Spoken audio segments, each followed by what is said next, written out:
Like, did I like it? I'm like, who gives a fuck did I like it? Right. It's about what it, like for me, I feel like that's my thing with art in general and all kind of work in any medium is hit 'em.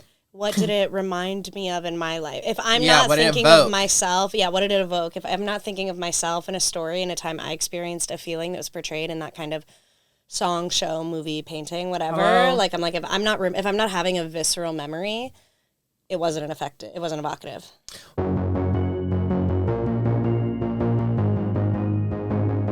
I'm Julian Went. I'm Erin McKeon. And this is Stream Queens. And we're doing last names now. Well, now and forever. Okay. Do you want to hyphenate? My last name? Yeah. With what? My last name. McKeon Went? What I'm gonna change my last name to Stream Queens. Stream Queens, yeah. Yeah, Julia Stream Queens. I wrote my name. I went to an open mic to practice. I'm booked. I was signing up and I wrote my old name, my dead name, on the sheet of paper, and I was like, okay. And then like kind of like halfway through, I was like, you know something, I should have left it in there and seen what the host did, see if they could rock with it. Oh my God, why? Conflict, drama, plot, which we finally got out of season 3 of White Lotus. Thank God. By the way, after 2 episodes of kind of casual introduction. Trepidation. It's like, the cameras are rolling, right? I know. Right, crew? Like we're making television. So much exposition in 1 and 2, and then we finally got some stuff we're really cooking in 3, and I'm getting hype for 4 and 5 and 6, and fabulous however episodes. many we're getting. Fingers crossed for 9. Well, my ass just learned we're doing it 1 calendar day per episode. I know, yeah. You just kind of figured out about the timing of White Lotus and how it's up to week-long vacation, and each episode's kind of like a day. Yeah, and when it's 7 days earlier. Yeah, because it takes me a little bit on pattern recognition. Yeah, sure. One pattern I for sure recognize, though, is that, we're still not intertwined so much. We're still a little bit, family by family. We're seeing this group, A story. Sure. Let's go to B story. Yeah. Let's go to C story. Are we going to do anything kind of interesting with that? No, we're going to have the longest breakfast in the world. Yeah. Do you think service is slow in Thailand? Listen, I think if anything, it's beneficial to our podcast format and that it gives us kind of a structure to go on, that the storylines are separate because we can kind of just go group by group of who's staying at the White Lotus or working at the White Lotus, and then we can kind of get through everything that happened because a lot happened this episode. I'm scared of. Let's jump in. Yeah, should we just go? Yeah, of course. Because obviously, let's just. Mike White is the premier voice on masculinity in America. Thank you. Standing ovation and invitation to be on the podcast. Standing invitation to be on the podcast, Mike White. Yeah, he's really, I think he might be processing some things. I think he is processing things. Well, I was did you see the video of him on Survivor? I've been trying to decrease my screen time. Good for you. Is it working? No, I've seen the clip you're about to mention. Oh, you have? I think, yeah. It's Mike White on Survivor, and he's got a glass of wine, and he's kind of being these people are so stupid, and he's kind of where did he get a glass of wine on Survivor? They're eating crabs. I don't know. I don't watch that show. That girl's wearing, one woman is wearing dirt as contour. Right. Love that'd be the type of shit that I'd be in. I think we should maybe do Survivor next, but let's. Yeah, one thing at a time. It. Okay. Mike White's interested in masculinity and really unpacking that, and I think he's which we certainly are interested in as well. A wonderful take on it in this episode. We really were hitting these themes in such a gorgeous way. I'm oh my God, how do we start? Where do we go? Well, in terms of family by family, and to your point about masculinity and interest, we're also interested in what I wouldn't say is it's complement. That's what femininity is, I think, and masculinity. That's the relationship to each other. It's not they're always oppositional in our culture that depends on the sexes being different. Sure. Men and women hate each other and they think it's a bit. In straight relationships, they're and we see in this episode the men being exasperated by their women. Okay, well then jerk yourself off to death then. Whoa. That's how. Sorry, I get. Your feelings are strong. Yeah.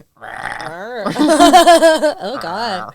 I know. I had some sugar. I'm feeling good. Okay, would you rather dream sequence? Okay, yeah, dream sequence, and we'll do the rat lifts first. Yeah. That's where Mike started. Okay, so we're starting with a dream sequence. Never seen it before in White Lotus. Never seen it before in White Lotus, and often, obviously, dream sequences I think are historically kind of like cornball. Yeah. Like poorly done, poorly executed. It's also, I mean, okay, as you know, we went to TV school, we went to film school, and like we're often taught to stay away. Not only a dream sequence, voiceover into dream sequence, which are like often people are told to stay away from them, or people de facto stay away from them because they're a crutch. Yeah. Mike White used a tool. A tool. It was effective. Honey. It was really effective. Because it goes from Parker Posey walking into the water, which is something I'm not really sure people are doing. Like a tsunami. Yeah, like are we suicide by watering so much? I think it's really hard to suicide by water because you have to kind of like, I think it's really hard to kill your own instinct to not drown.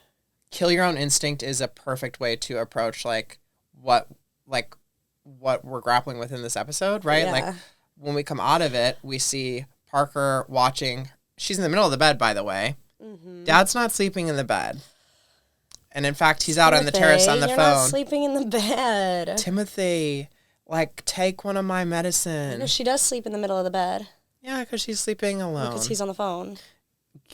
These people and their damn phones. I know. I love the switch them up. Okay, after so breakfast. Glad we finally got rid of the phones. I love the little one being obsessed with the tsunami vids. The tsunami vids. Same He's Lachlan, on Tsunami Talk. Same Y'all Lachlan, on Tsunami Talk. I love Tsunami Talk. It's crazy, those videos. Him being like he didn't even walk away. He didn't even run away. He just stood there. I know. I bet and Timothy's looking at that like, that seems really good. And you know who the real star of this episode was? If I had to guess, I bet you would say Saxon or the cinematographer. It's going to be the cinematographer. It's going to be the whole camera team. Great work to the crew. Great work to the crew. Everyone who did those B-roll shots, like I don't know if any of those were kind of second unit. Y'all freaked it. Like the montages in these match cuts. Fuck. Yeah. Yeah. No, like the ocean when it went and then it like freeze framed and then it was the sky and then we cut to kind of lens flare and vegetation. I was like, it was beautiful. I mean, you and I, when we were watching you didn't want to kind of keep the sexual bit going?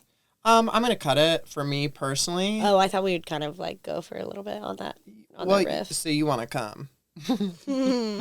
you want to surf that chair. Well, now I'm uncomfortable. So right. Now so I regret I tried to go the other way because if I went, it was going to be this. Yeah. Well. Right. You go low, I go high.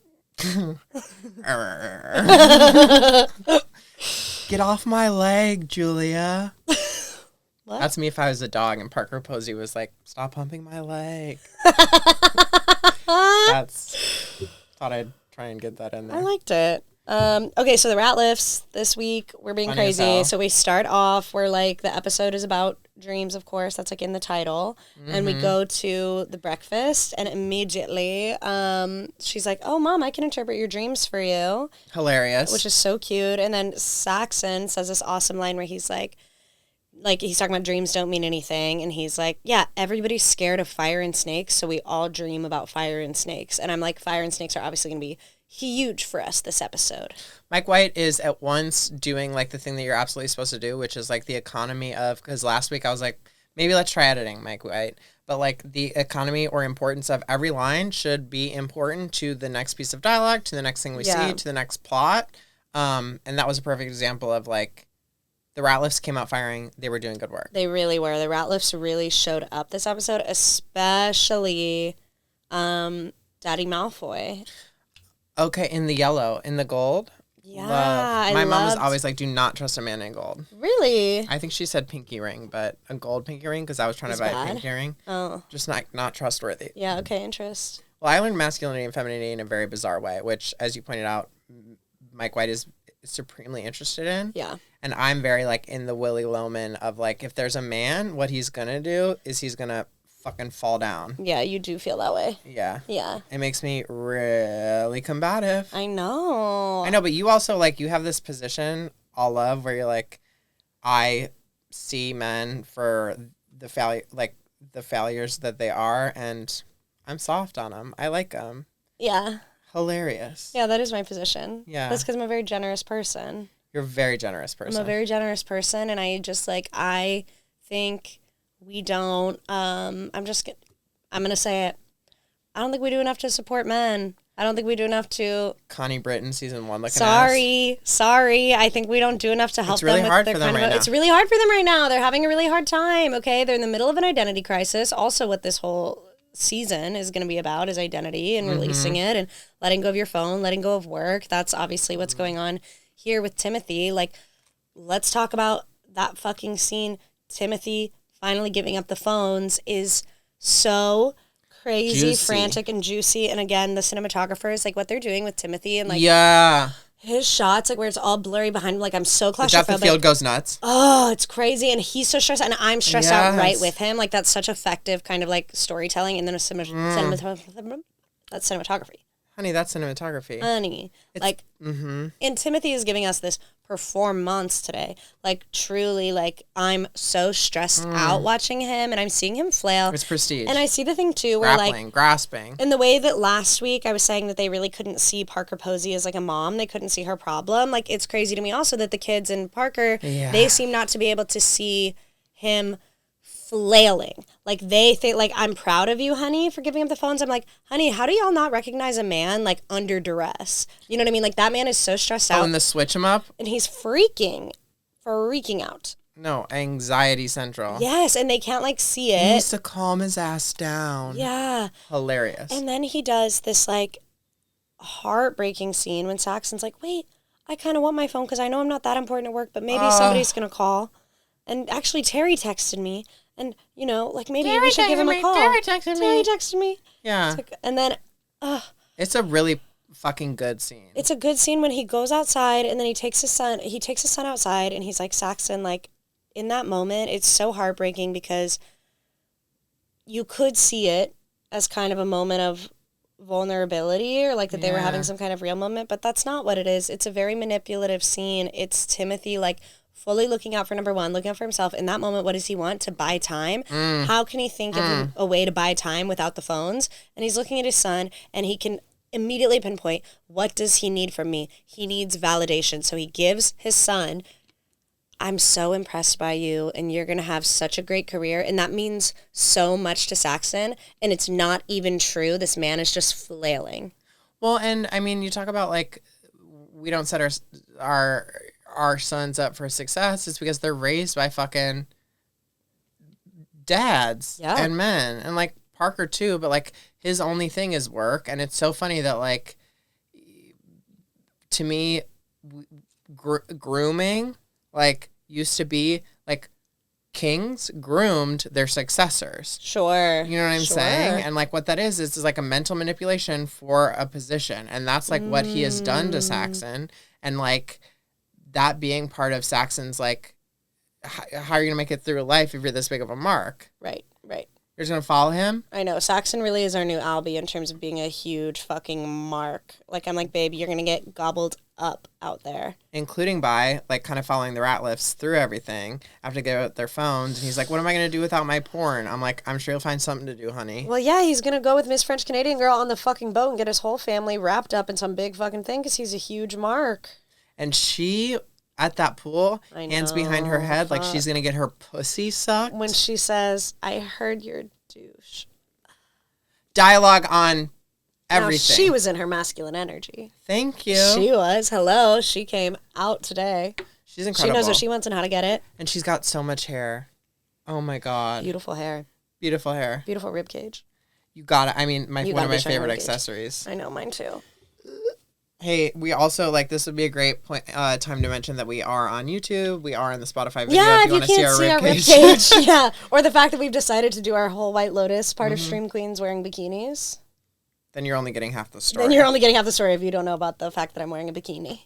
So I think we did actually pretty well cover the rat lifts, right? Like, are we setting stuff up for them, or did they get much plot later in our episode? Well, no, I mean, we got the drugs. Oh my God, let's do drugs. We got a couple things. Quick. We got the drugs. We got Timothy's finally taking his drugs. FBI's coming for him, and now he's going to do exactly what I would recommend to him in this moment. Take a nap. If you did something... Safest place a man can be is asleep. If you did something really, really bad, what you should do, go to bed. No, like, let's sleep on it. Let's sleep on it. Let's go to bed. And you know what? Hide away. You can sleep for a couple days. Like, sleep, go to bed. There's nothing for you out there right now. Sasha you don't know Malia, how, you're go not to ready. bed. Sasha Malia, go to bed. You're not ready to deal with this. No. I know you're not ready. I know you don't know what to do. A couple nights sleep, couple more lorazepam, you might figure something out. Well, and I love, like, somebody, you got to keep an eye, like, I mean, classically, I'm the girl who's like, oh, I don't drink. It's like, why don't you drink? Because if I'm drinking, baby, I'm drinking. He's like, I don't take drugs. And then we see kind of later, flash ahead when it's like next week on, and he is eating those things like candy. Benzos? Yeah. Yeah. Kind of hitting the benzo button. Hitting the benzo button? Hitting the benzo button. I mean. Yeah. In the little cute ass, like, Hermes colored benzo canteen. Right. We got to get one of those for the house. I mean, you know me. Like, I mean, fuck. I like pills. I like drugs. I like getting money. I like strippers. But similarly, you're like, I don't fuck with benzos. And it's like. Well, I don't do pills. Right. I'm gonna not to be Piper. I'm gonna let that be. Oh, you meant except for the Adderall? Yeah, well, that's of course. to get shit I do done. the Adderall to get shit done. Love. Yeah. You're so Saxon. I know. I really do. Well, actually, I don't think I'm Saxon. Well, I think I am Saxon, but I aspire to be Amy Lou Wood. We all aspire to be Amy Lou Wood. Who's ever existed. Are there more to say about the Ratliffs before we move on? The only thing Piper goes, Piper in that ugly ass dress. Piper in yet another fashion watch for Piper, Piper, dress. Piper in that dress. I know where she bought that dress. She bought that dress at Donna's Dress Shop, Kansas City. Shout out. We used to go there when Zoe Deschanel was kind of big, when we were all new girl kind of build. It was twee, and you go get a dress. It's from the 1960s, okay, which means it's not built for your body. Those girls were built different, okay? You're supposed to be wearing a triangle push-up bra. Yes. You're not. Instead, you're kind of wearing no bra. Yeah, mid-calf length. Blue, what is floral going dress on? Buttons all down the front. And again, I just we're in a tropical climate. It's hot there. And who is this girl? Who is this girl? She's obviously grown up so wealthy, and you're wearing that. Who is this girl? And then she also, for her to go to that monastery, and she's like, I'm like, is this what you want? The spiritual tourism is so funny. It's so weird to me. She doesn't want it. She like, thinks that's what she you does. want? You want to be here? Also talking about like the art, like what was it? She's in college allegedly. She goes up and asks one of the most speaks in the most articulate ass way to the monk secretary, who's also, by the way, on the laptop. All her things. She's like, let's be without the phones. Like I'm spiritual, bitch. The person who's spiritual is running GCal Friday at 2 p.m. Absolutely. Friday at 2 p.m. I'm excited for Friday at 2 p.m. because mark your calendars. Friday 2 p.m. I don't think she's going to make the meeting. The juice is loose, bitch. I think something's going to happen before Friday 2 p.m. and she's not making it there. I mean. Yeah. So she's there fucking it up. She's going to go to after school care at the monk class. Please. Yeah, of course. Please, yeah, they're going to bitch. babysit you. Sure. No, like let's all pop a lorazepam. I think that's kind of what they were on this episode. She really, yeah. I think that's oh, no, you know what we're missing with the Ratliffs? Lachlan's posture correction class. Oh, Lachlan's posture. I'm like checking. I need to check my fucking posture. My fucking posture. Well, you know, like I would say, I mean, what? as a woman, I would say I have pretty feminine posture. Sure. Always have, always will. Yeah, of course. And that's kind of when Lachlan goes to the posture class. Also, talk about, in addition to the MVPs that are the camera team, the guy who played the posture trainer. He was great. Let's more of him, please. Who is that? Love you guy. No, that like love you guy. That catty queen. That catty queen love being that like catty queen. Well, you're sitting like like a woman. So with your protectively. You're protecting yourself with your feminine side. And he goes. And like what this. plane of reality are you on? Why did that speak to you so much? I don't know. I think that spoke to me because when he goes, he said it almost like it's a talent. And I think for Lachlan, it is a talent. Like the idea, because he says to him, you meet people on the plane of reality that they're on. But what is your plane of reality? And I'm like, that, I think maybe it's because like, I also was a youngest child with also a problematic father. And so I kind of recognize that dynamic where I'm like, oh, I can meet people on the plane of reality they're on. And I've always seen that as kind of like a skill set. So to go, to have to define your own reality really becomes like and it becomes growing up. Like to have to, like, for what Lachlan is going to have to determine. Right now, he is willing to meet everybody on their own plane of reality and just kind of watch tsunami videos. He will have to, as he grows up, as he deals with Saxon, trying to pimp him out, he's going to have to start figuring out what plane of reality he wants to exist in. Is he interested in Piper's reality? Is he interested in Saxon's? What is his own? And that is a good question for that kid. Like, he really is going to have to figure it out, especially... Is it Duke? Is it... Right. Is it Chapel Hill? Well, it's probably neither, because I think he needs to figure out, like... I don't know. Maybe he needs to have a season 1 kid kind of journey where he joins the rowing team. Go to Maui. He might like it there too. I think he should join that guy. They should be friends, and let's get them both on the rowing team in Maui. Thank you. But yeah. Next up, oh my God, we're at breakfast having if we're doing breakfast. We are. We gotta talk about your girl and her man. Are we ready to get into Amy Lou Wood? I know you've been chomping at the bit, itching, and I'm just scared I'm gonna take the whole podcast talking about it because I'm obsessed with these fucking two. I really am. It's amazing. Walton is now, he's got some business as an actor who's been kind of trying to play anger, which is hard, to his the craft of play an angry guy who's kind of giving the kind of exposition, boo, tomato, tomato, tomato. But this episode, he's got to go talk to Sritala. He's okay. The scammer. The scammer's up. When I loved watching him pretend to be a music producer, that was awesome. It did beg the question though when I saw the guy on the staff who wants to sing a song. When he's kind of eyeing Goggins, when Goggins lies about being a producer, I'm like, okay, are we gonna have time for this?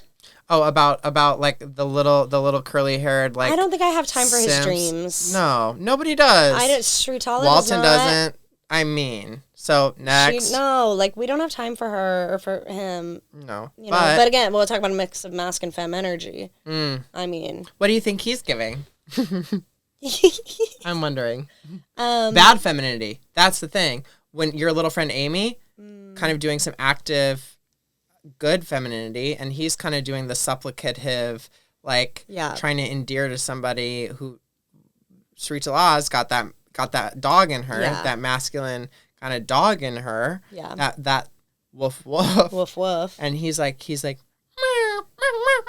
oh my God. Baby, you're the runt of the litter. Well, Sritala, she can sniff out the fucking masculinity. She really can, because she's pheromones. She knows immediately. She doesn't give a shit about his dreams, but Goggins comes in, she's like, well, no, that's a man. I'm interested in what he has to say. Same kind of she has with Guy Talk, you know what I mean? She's... Guy Talk. Actually, before we get to Amy and Goggins, can we just get through Guy Talk? Guy Talk. I mean, I don't give a fuck about Guy Talk. I know. I don't really give a fuck about Guy Talk either, but I also, I would do what Sritala is doing with Guy Talk, which is, let's placate Guy Talk. Let's tell him he's brave. Let's tell him he's a good boy. So whack. In fact, Lisa, I think you should probably marry him, because if he gets rejected and fired this week, and he got a gun, I'm a little scared. We've got a male loneliness epidemic. Yeah. And we got a suspect number 1 for this shooting, because I'm like, Guy Talk. And we're dealing with impotence. Right? Which, I mean, we're doing symbolism in some more or less on-the-nose type behavior. Lots of perfect noses on the season, let's just say, with the ladies. Oh my God. Each time we get a profile shot, I'm like, take that to the surgeon. Yeah, beautiful. The point is, if he got bonked on his little head and he's like, oh, and it's like, honey, you didn't even get hit that hard. No, you know what I'm saying? No. I felt that. It's just the back of a little Glock. No, of a little Glock. And then you're brave. You didn't even do your job. No, you let the robbery happen. Imagine if fucking your girlfriend Mook was over there. And think of how happy he was too. He was beaming like a little boy after that, because everyone was calling him brave and acting. I'm like, honey, you're so embarrassing. And you're never gonna be a bodyguard for Miss Sritala. Look at her bodyguards. Unless she wants to get fucking killed. Exactly. What are you gonna do for her? Get her killed? Literally. I'm gonna be a bodyguard. You could be a doormat. I know. Guy Talk wants that masculinity so bad, and he's such a nice guy, right? He's so the nice guy, and he thinks he's entitled to nice things because he's a nice guy. But I'm like, being a nice guy, it can get you some things, but it's not getting you Miss Blackpink and a job as a bodyguard. Ha. No, please. Next. No. Speaking of kind of subplots where it's like, do we have time for this? Which categorically we do not. Yeah. I am excited that Belinda gets to have a little love story. Yeah, I want to see her fuck Porn Chai. Oh, I think we all want to see Porn Chai and Belinda fuck. Of course. I know Porn Chai wants to see it. I want to see it. Yes. I want to see it. Belinda, she doesn't even know she can get it. I mean, she's stunning with that face. I'm like, bitch. Please. But she's like, what are you dreaming about, Porn Chai? I'm like, You, bitch. You look great.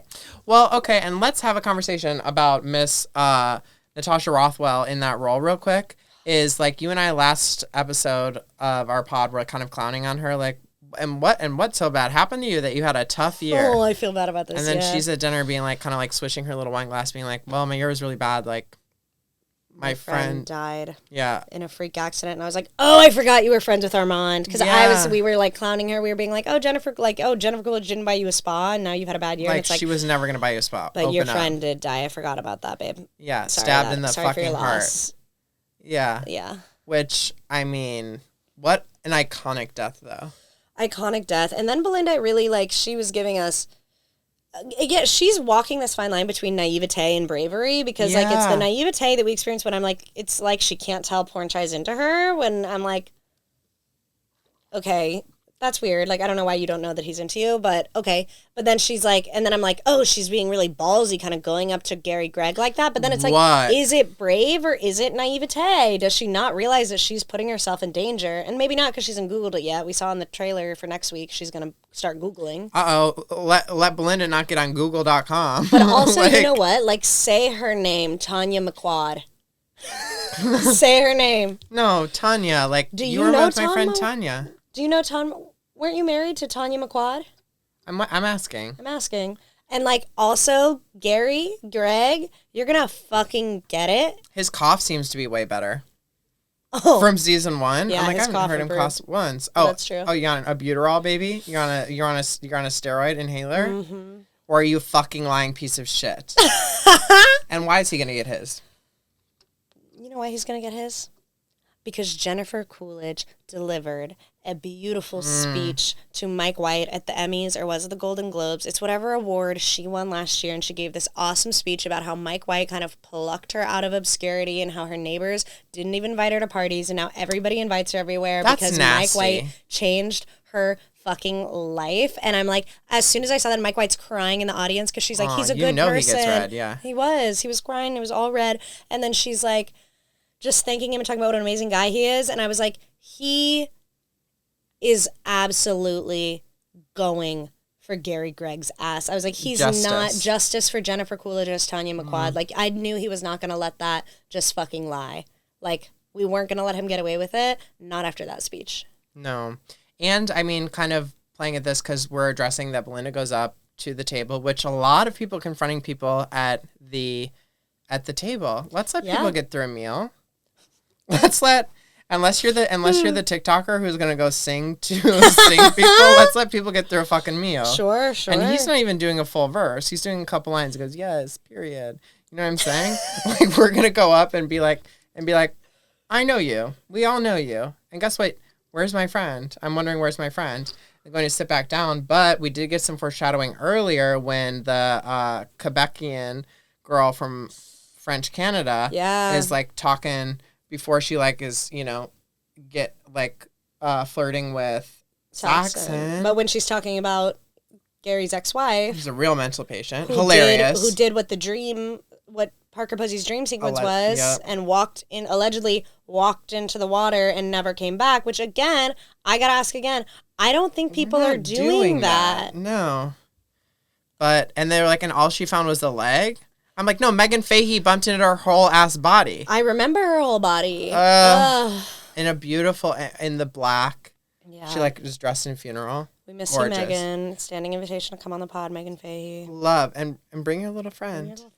Bring your little friend. We'll show you a good time. Mike White likes incest insofar as that, like, even when it's just like we've kind of been edging it. Like, I just rewatched the episode in season 2 where it's like he's kind of fucking his uncle. You remember that? Yeah. Megan Fahey's real life boyfriend. And Portia, when she goes, okay, that's not your uncle. Okay, so you fuck your uncle?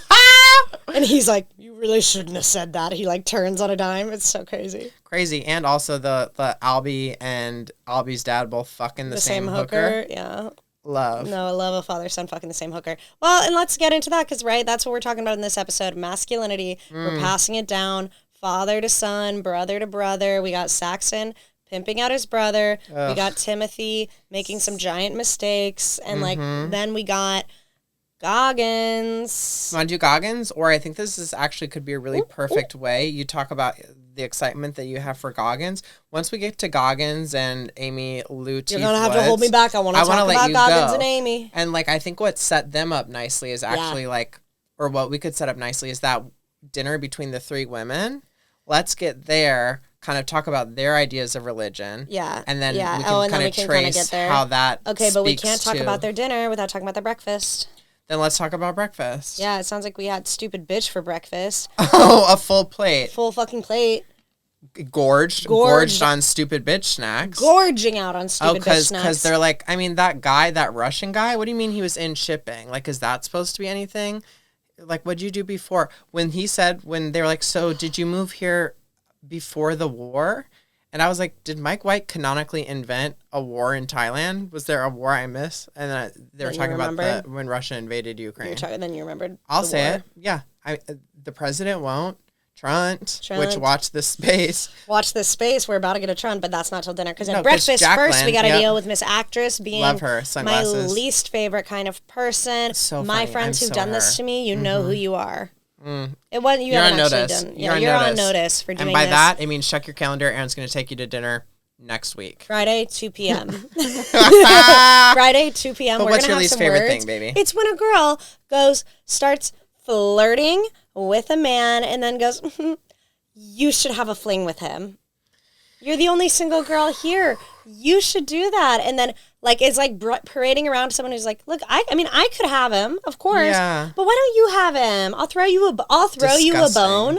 And I think you're an attractive woman. You should hook up with this man. It's like, I'm so sick and she's so lucky that Carrie Coon is sitting there and not me. Because, oh my God, I'm launching across the table. I'm furious. We're fighting. Well, it's a manipulation tactic where it's like, I think you should have sex with this person, which, again, we gotta, just the cinematography later, because, like, we're addressing that the little healer comes up. Yeah. But when they're doing yoga and we're doing downward dog and we're upside down and it's the three women, fuck you. Oh, my God. Yeah. It's gorgeous. Juicy and gorgeous. And she's like, are you gonna fuck him? Like, make that appointment. Go get your thing. And Miss Austin, Texas, Leslie Bibb, being like, I don't know, that stuff is kind of like witchy and spooky. Oh yeah, okay, but also ass. Quick interview for Miss Leslie Bibb. We watched White Lotus with a gay guy.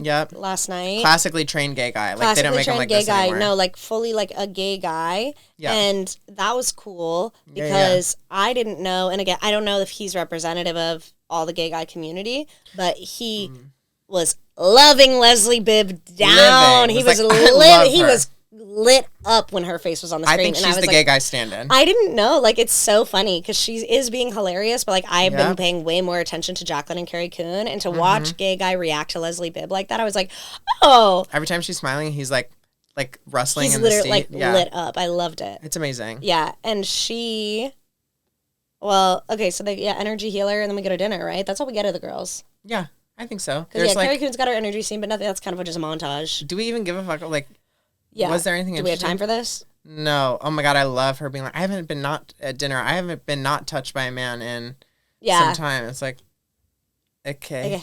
Like, sure. All right, diva. And also that guy. Okay, diva. No, him. But it's like, and you're only doing that because fucking. But let's just watch the space really quick. Is the I work in shipping. That's a notoriously crooked ass answer. He might as well work in this and that. You know what I'm saying? Sure. I bet all this shit is gonna be fucking connected. And also, I don't remember. We see one silhouette of Gary with a man. Who is that? Is it Timothy? That's just another thing I want to shout out right here before I get fucking killed by fucking Gary. Gary's coming for my ass, too. I know. Gary's coming for all of us. Mike White's coming for Gary, though, so we'll trust Mike White's going to get his ass. So the women are at dinner. Yeah, they go to dinner, and they have an awesome dinner. And Jacqueline does that bitchy ass thing where she's like, oh my gosh, how was your energy healing session? I don't believe in all that. So I'm not really into kind of the new age stuff. I think it's a little spooky or silly or Miss witchy. Leslie Bibb says this. Yeah, and then you kind of had a great embodiment of Jacqueline's little speech. Because Jacqueline, who I've been hating your ass. Yeah. she got me together because she really had said something I really liked, which was she's talking about like, oh, Christianity, like it's all so male. And Carrie Coon's like, oh, do you wish like women were centered in the narrative? And she's like, it's not that. It's just that it's so male, the whole battle between good and evil. And I was like, right. Say that. That's true. And season 2, right, is the Megan Fahey delivering the Elephant Bowl speech where it's like these men think they're all doing something big and important. They're all just lost elephants. Wandering. Wandering alone, and the mothers are all with the babies having a community. And it's like, and the men, the battle between good and evil, it's so male, sending men out on their own to have these battles. And interiority. Yes. Good and evil. You've got bills to pay. Good and evil. Yeah, and it's like, we got a family, honey. You got a life to live. And that's the thing. It says, I mean, and Timothy and Saxon are up doing that. Like, you know, the satisfaction. We all know how gratifying work can be, but it's like, it's not gratifying. You're wandering alone in the woods. You are the male elephant. Bull elephant, doing nothing. Yeah. You are also on your Jesus journey. And I did love, it is so fun, like, the all three of those women do, like, have, throughout this episode, do the, like, preamble of, like, as a woman. I love as a woman. It's perfect. No. It's awesome. Well, because as a woman, say that. No, and what is... what's her name is New Agey. Jacqueline's New Agey. Did we get Carrie Coon's vibe of, like, what her god is? She's certainly Democrat. I mean, and she's also certainly, let's just say it, coastal elite. New York, LA, Carrie Coon, and Jacqueline. Mm-hmm. Y'all are the coastal elite, and you are shunning Miss Austin, Texas. And this is very interesting to put these 3 white women together, right? Love. And of course, one of them. We're gonna find each other. I'll say that. Did you vote for Trump? Yeah. How did we get to that? And then they go. Church. She said she goes to church. Oh yeah, and which is so funny because it's funny, and they think it's cute. She's like, oh, She's like, I like going to church, and they're like, oh, that's cute. Yeah. And then she's like, yeah, we go every Sunday, and they're like, every Sunday. Record scratch. You go to church every Sunday. She's like, yeah, the Texas? People there are nice, and they're good families, and it's a real Texas church and Bible thumpers and everything. And she's like, they're. Oh, it's amazing. Wait, what's the Parker Posey? The rich people are trashy. Oh, when at the end of the episode, Piper goes, no, it's Piper. She goes, most rich people are trashy. And Parker Posey goes, I wouldn't go that far. No, literally, like, but again, all this wealth, but then being like, all Texans. I also love it is Austin being this alleged, like, blue dot in the red state. It's like, not. Well, or... I mean, she's sitting similarly, like, around all the, like, this dynamic, like, she's in, and they later are like this. I mean, that's her community. Like, she's probably just following along. She just does whatever. Well, yeah. And as a woman to then those 2 ladies, which again, love them flashing forward when Jacqueline and Carrie Coon are having their conversation about Miss Austin, Texas. And Miss Austin, Texas, what did she go outside looking for? A stupid bitch snack. She's hungry for stupid bitch snack. It's like, come on, you just revealed you're a Republican and you're going to see them talking about you and you want to hear it? You don't want to hear that. No, you don't. No. Are you full now? You got your stupid bitch snacks? Are you hungry? Is your belly hurt? You got to throw it up, right? Yeah. You're going to throw up your stupid bitch snacks. You had too much. You're going to have to. I'm feeling sick. Doesn't sit right in your stomach. No. But nailed that. Ate that up. These 3, because they're giving us dynamics, but you know what else they're giving? Tell me. Commentary. This really was a commentary on kind of the white women in America and kind of the general, like, idea, right, of all these white women who, like, voted for Trump, and then it's like there's kind of a call to action for especially these college-educated, elite white women, these wealthy white women, to, like, get their own, right? Like, it's like, oh, we're supposed to all be on the same page, and we got to go get our friends, right? Like New York and LA, we got to go get our Austin, Texas girls, and they got to be on our side. Otherwise, she's a self-defeating woman. How could she possibly do this? It must be her husband, Dave. It must be the fact that all of her relationships, she's always been this way. She always lets the man kind of decide. Nasty. It's really nasty, and it completely erases any sense of agency that Miss Austin, Texas might have. And, you know, whether or not I agree with Miss Austin, Texas, nobody's asking her. No. Nobody's asking her what she really thinks. They don't want to know. They don't want to hear it. And maybe she's the one who doesn't want to talk about it. She says, are we really going to talk about Trump tonight? Hilarious. It was hilarious. It's like, Well, why wouldn't you? Why wouldn't you? Oh my God, she's so good. Oh yeah, because that's what she keeps saying. They're like, wouldn't that be? I would just be uncomfortable in that church, and she's like, uncomfortable? Why would I be uncomfortable? No, like why? What's going on? Why? What's going on? And they're all like again, all these women are of privilege, and the things that are actually like the material effects of something like a Trump. Yeah. They're not concerned about.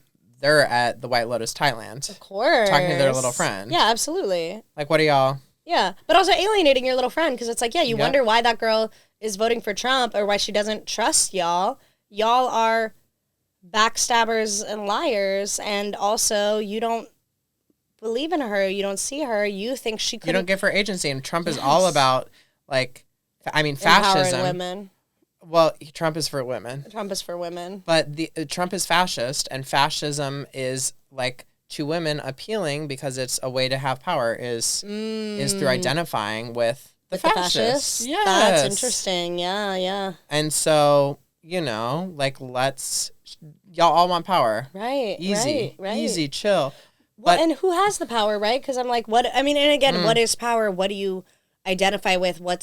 If there's more to life than success, like kind of Timothy said, what does that look like? What is there? Because what does Leslie Bibb seem to have, Miss Austin, Texas?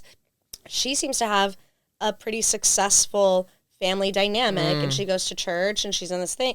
Whereas Miss Actress has that husband 10 years younger, that neither of them really buy that relationship's going well. Yep. Carrie Coon, she's babysitting. Has a girl who's a bruiser. Yeah, Carrie Coon has her daughter who's a bruiser. Throws furniture. And she's going through a messy divorce. Yeah. And it's like, with a guy who's after her shit and giving alimony, and you're gonna talk about somebody else's man. And then y'all are gonna how are y'all gonna convince Leslie Bibb she's supposed to be more like you? Oh, I would. You two are making the right choices, please. Because of your values are in the right place. I don't know. I don't think so, honey.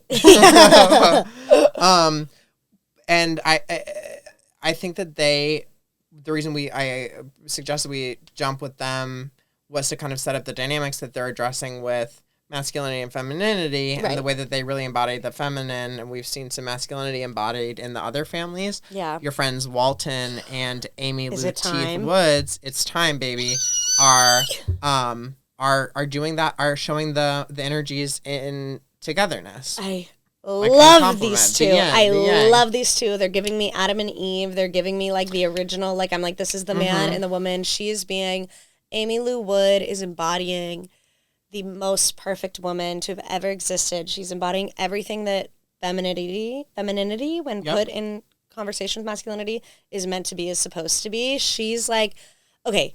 Should we start at breakfast? Yeah, let's start at breakfast. Well, and anyone who has ever been to a resort knows that it's about breakfast, it's about dinners. Yeah, of course. And at breakfast, Amy Lou Wood and Goggins, after he does that little stunt as the producer, he then goes to Amy Lou Wood and is like, and she's like, oh, like our signs, you're a Scorpio, so secretive. I'm an Aries. I need everything all out there. And then he's like, I got to go to Bangkok. What am I going to do? Maybe find another rich man to mooch off of? And then she goes, I'm your soulmate, Rick. Yeah. And he's like, how are you my soulmate? Our signs aren't even compatible. I hate men demean and ridicule their women. Yeah. But she's such a perfect woman in this episode that I have nothing but respect for her, really, because she just takes that on the chin and stands by her man, because she can see, that's a girl who can see when a man's having a hard time, okay? And she's letting him speak to her like that, and she's holding on to her intuition that she has a trust and a faith and belief in the universe, that girl. Like, she believes in the astrology, the new age, everything. And she does believe that is her soulmate. And she's going to rock with that no matter where it takes her. And I admire her steadfast commitment to being a woman who stands by her man. You and I have different values. Of course. That's okay. Yeah. I'm afraid she's going to get her ass fucking bit by a snake. She's going to get her ass fucking in that robbery. 2 brushes with death in 2 days? Yeah. Now, come on now. So the snake show? I think that's where we go. Yeah, we got to talk about the snake show. I loved the fucking snake show.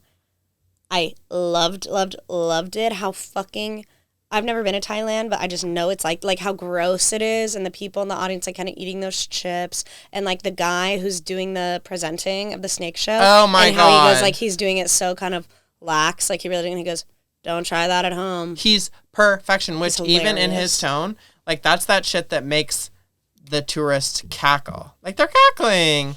It's like a good joke. It was fucking. I mean, you and I are both Florida aficionados, fans. Frequent visitors. Yeah, which is not to say anything about the way that, like, the culture, like, like I can't go there right now because, like, you can't pee, like, I can't use, like, the right restroom because if you get the right restroom, then they're going to send you to the wrong prison and then you can't use hormones and I really need those. Uh-huh. Like dynamics, they're my bread and butter. The point is, it's fucking Gatorland. Y'all know about Gatorland? What y'all know about Gatorland in fucking Florida? Come on. Like, don't try this at home. I yelled at a bitch at Gatorland one time. Why? She and her kid were feeding the gators hot dogs. And I was like, that's really fucked up. And she was like, so we bought these over there that says feed the gators. And I'm like, that was actually when I learned about, like, the power of apologizing. And then I kind of, like, cooled down. And I was like, hey, so I was wrong. And I, shouldn't have yelled at you like that. I'm proud of you. Yeah, that's the kind of stuff that brought me to this moment today. But very Gatorland vibes where they're going to, like, hold a chicken and be like, you're going to watch an alligator eat a chicken? Does that... I am with Rick, though, on that. Like, the gators make me upset. Like, I'm like, all these gators laying on top of each other. Well, right, and it's like, well, where would you have them? Where would you rather have them? That's what Amy says. Out on the farm, out with the farmers? They're venomous snakes. They're alligators. They're venomous snakes. And I think that's what Amy Lou Wood is kind of... She's the cage, right? And she's saying the cage is necessary, right? Oh, he's the snake. Bitch. He's the snake. Good for you. And she's the cage, right? Like she's saying it's necessary, and she has the power to, right? Her capacity to love this man, I really do. I'm like, it's so beautiful. Like her capacity to see that he's the snake and he's going through this. He's fighting his demons, obviously, right? Like he needs so bad to get fucked up, to get high, and then he's releasing the snakes, and then she gets bit by a cobra, and by the end of the episode she's saying, I will follow you into every lifetime. Like I'm like, that's what I mean by she's the cage. She is the woman that keeps him in. She is the ultimate feminine energy, and he's really his masculine energy. Like she's like, no, and they do venomous snakes should be in cages, right? And that's where I'm like, she's willing to be his cage and like keep him safe and other people safe so he doesn't go biting people. Like that's her goal, right? Is to kind of like keep him from biting people. That's why she ran out to follow him. And like, because he's obviously looking to fucking bite someone. He's going to go try to kill that man, right? He wants a satisfaction. Teeth are much better suited for it. Of course. Ghoulia. Yeah. That was a real Ghoulia line. No, that's really, I think, I mean, the cage of it all and her being the cage, but the cage being a good thing, I find that really interesting. And I think that there's definitely like conversation to be had about, well, do they need to be? Like, well, if we want to keep people safe. Mm-hmm.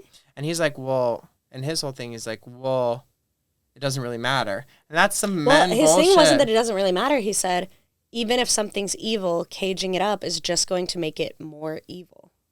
Shit. That was his point. His point was, you torture the evil people, they're going to get more evil. It's not helping anybody. Well, I hope that and that then she says, well, I almost died today. And he said, I was stoned. I'm sorry. Which, baby, if that's how you act when you smoke, you don't get to smoke. Like... He thought it was laced. It seems like you can't smoke. Yeah. I'd be like, yo, like, you do not want to smoke with fucking his ass. Like, I guess he gets crazy. I think that's why I'm sympathetic to him, too, because I'm like, I also shouldn't smoke. I do. I mean... Yeah, but that's why we keep you at home in the cage. I know. That's what I mean. You're my cage. Aw. Yeah. And it's really helpful. Yeah. Big old teeth. Okay, so the snake show happens. Amy Lou Wood gets epically bit. I love the shot of her getting bit. It's Perfect. So fucking funny. It's amazing. I love him connecting with the snakes, and I love that scene. And then... I'm relieved that we go kind of immedially to dinner through another series of gorgeous, stunning shots of that crab and the fire dancers. It's incredible. And then we go we're like, okay, she's okay. Also, because he, for a moment though, right before like the hospital, when they start taking her to the hospital, and he snaps out, he just realizes what's happened, and then he runs and he grabs that taxi and he says hospital. Like I go, that's another one where I go again. That's a man. That's a man. And like he really is like and that's a man who knows he fucked up. Opposite of what Timothy did, which is he's kind of doubling down and avoiding his problems. Like at least Goggins, he's running to the hospital. He's like, oh shit, I fucked up, and he's gonna go get her. Well, he's gonna go protect. Yeah. There's something very Adam and Eve and beautiful about the snakes and Amy Lou Wood and Walton Goggins, and I just can't wait to see where it's kind of gonna go. I know where it's not going, that seems to be Bangkok. Because I guess we're getting on a boat tomorrow. Oh, love. With Gary, and we invited Saxon and all of them. Here's what's up next week. Here's what's up next week. We're all going on the boat. Oh, God. I bet that was a hard shoot day. I know. I can't wait to see how that goes. I gotta be on a boat? We're going to be on a boat all day. Oh, my God. They can't really move the camera around. I know. What a mess. It's going to be awesome. Yeah. I'm excited for, we've been talking about the families kind of and the groups separately. It seems like we're about to put them in an enclosed space. We're all coming together, and we're coming for Gary Gregg's ass. So let's see where that goes. I'd like to see him try and get on the little dinghy and bash his head and get fucking dead. It might happen. Yeah, and no hair, bald as fuck. They've got the side of that dinghy's got easy access to his fucking cranium. Oh my God. Fuck you, Gary Gregg. I know. Justice for Jay Coolidge. I'm really excited to watch Timothy continue to kind of spiral and kind of what this little liar is going to try and lie his way out of it. Yeah. I'm excited to continually be inspired by Amy Lou Wood and to kind of be, I would love to be so perfect of a woman. Yeah, I'm getting worried. I know you are. I know you're worried because I recently has come out as a lesbian, of course. Yeah. But then I see something like that and I go, maybe it's better to just resign. No, Take lesbians. care of a toxic man. There are plenty of toxic lesbians, and codependency is actually a big part of it. You're gonna love it. You're gonna love it. No, that's what I'm saying. Yeah, probably. All right. I'm Julia Wendt. I'm Erin McKeon, and I guess we're doing last names. All right. See you next time. This was Stream Queens. Love y'all.